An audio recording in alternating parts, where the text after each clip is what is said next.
इरिट star TV के मुअज़्ज़ज़ नाज़रीन में शकील अहमद आप तमाम देखने और सुनने वालों को मेरा अस्सलाम।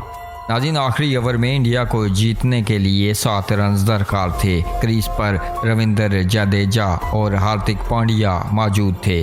बाबर आजम ने आखिरी ओवर मोहम्मद नवाज को दिया और पहली ही गेंद पर इन्होंने जडेजा को बोल्ड कर दिया। इसके बाद दिनेश कार्तिक बैटिंग करने आए और पहली गेंद पर 1 रन बनाकर दूसरे एंड पर चले गए। इस मौका पर इंडिया को जीतने के लिए 4 गेंदों पर 6 रन दरकार थे। हार्दिक पांड्या ने आखिरी ओवर की तीसरी गेंद पर विकेटों से पीछे हटकर कवर की जानब शॉट खेली, मगर वहां फील्डर मौजूद था और वो रन्स न हासिल कर सके। नाज़रीन, इस तरह 3 गेंदों पर 6 रन दरकार थे, मगर हार्दिक पांड्या ने इंतहाई एतमाद के साथ खेलते हुए ओवर की चौथी गेंद पर छक्का लगाकर अपनी टीम को ये मैच जितवा दिया।